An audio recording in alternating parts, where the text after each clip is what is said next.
Armando Núñez, que está de cumpleaños. Bueno, felicidades, Dios te bendiga. Bueno, seguimos. Claudio, por acá. Fíjate, el balance de lo que ha sido la estrategia de la oposición liderada hoy por Juan Guaidó. Juan Guaidó es hoy el referente de la oposición venezolana, la oposición parlamentaria, la oposición partidista, salvo excepciones, ¿no? Partidos que quizás no acompañan esa política, pero lo cierto es que es hoy el referente político de la oposición, ¿no? Y me gustaría un balance de lo que ha sido su estrategia, ¿no? Y de la estrategia que se anuncia aquí en adelante, después de 23 de enero y 23 de febrero. Yo comienzo por observar y regreso a la fotografía, al diagnóstico de Venezuela. Una sociedad en la que es imposible desde hace mucho tiempo para una persona común y corriente comprar un kilo de carne. Una sociedad donde en los apartamentos, en la clase media asalariada, los estacionamientos se convirtieron en chivera porque es imposible arreglar un automóvil con los que valen los repuestos hoy.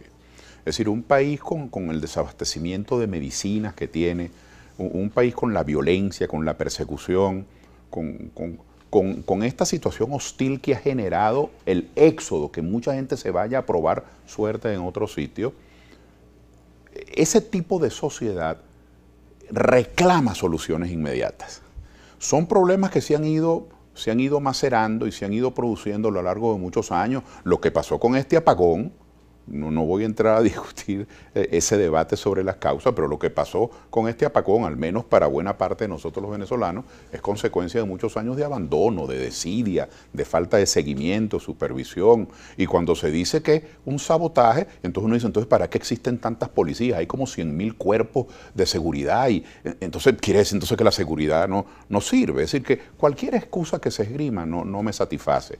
Entonces son problemas que se han generado por muchos años.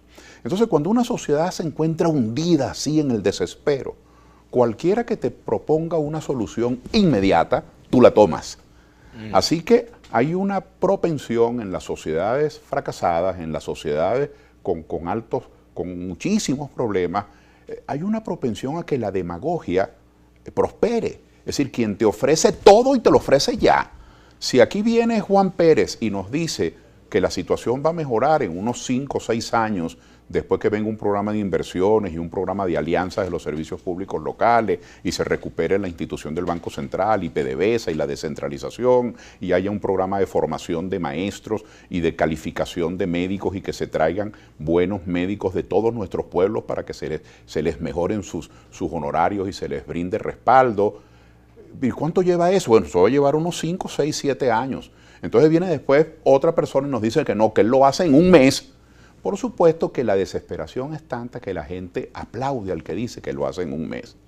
Así que el haber brindado una respuesta con ese lenguaje de la inmediatez, de la prontitud, el haber asegurado o al menos haber creado la esperanza, porque todos necesitamos una esperanza, de que íbamos a tener cierta ayuda humanitaria, que la gente está pasando hambre, que en los hospitales iba a haber gasa, iba a haber alcohol, iba a haber jeringas, cuando hoy no las hay.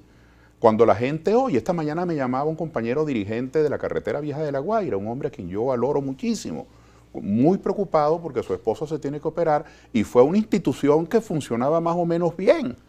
Funcionaba, me dice él mismo, yo estoy repitiendo lo que él me dice, Salud Chacao. Y ahora para hacerle la intervención a la señora, le piden todo, hasta la anestesia, es decir, que lo único que ponen es el médico. Todo lo demás lo tiene que poner el paciente. Entonces, en una sociedad así, las ofertas de prontitud, las ofertas de pronto servicio y pronta solución son muy atractivas.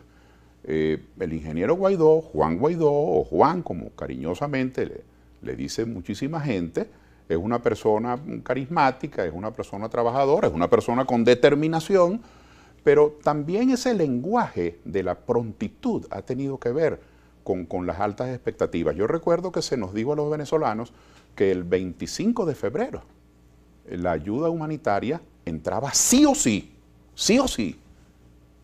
Bueno, a lo mejor si en vez de haber proclamado sí o sí, se hubiese hecho una estrategia con el gobierno, que era el que estaba impidiendo que entrara, y se hubiera sentado con el gobierno para decir, si lo que interesaba era que llegara la ayuda humanitaria, bueno, decirle al gobierno, bueno, vamos a repartir eso con los alcaldes o con las iglesias o con los consejos comunales.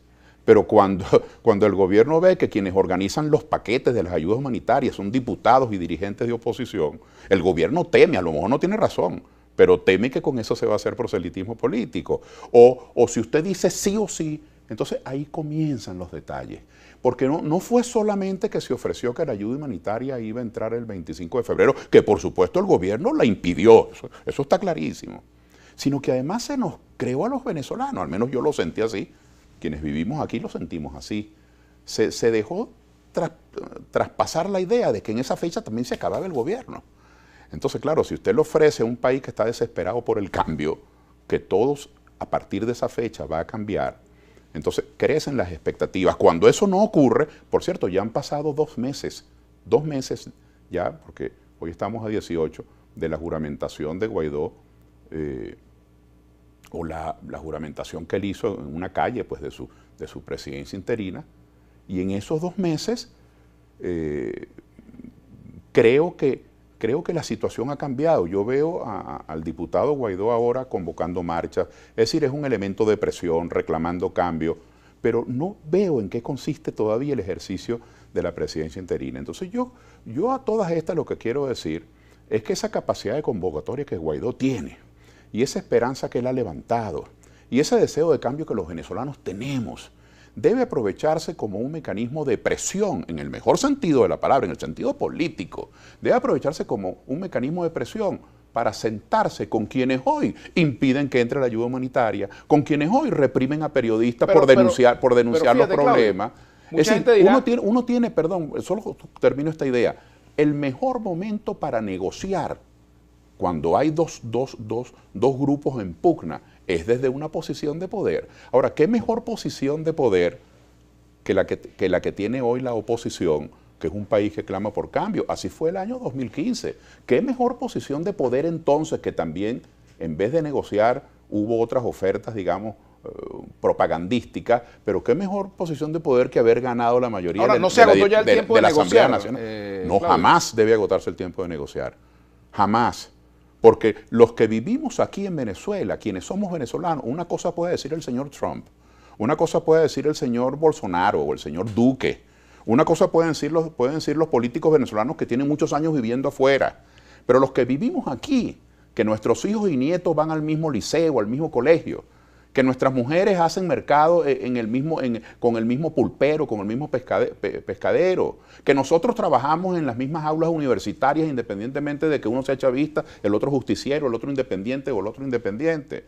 Quienes vivimos aquí tenemos que convivir y quienes nos hemos presentado como promotores de la democracia, jamás debemos olvidar que la democracia es convivencia. Entonces, ¿cómo se va a agotar el tiempo de la negociación? Al revés, si yo estuviera conforme con el gobierno, si yo estuviera conforme con el alcalde, con el ministro, con quien hace de presidente, no tengo nada que negociar, lo que tengo es que hacer los trámites regulares.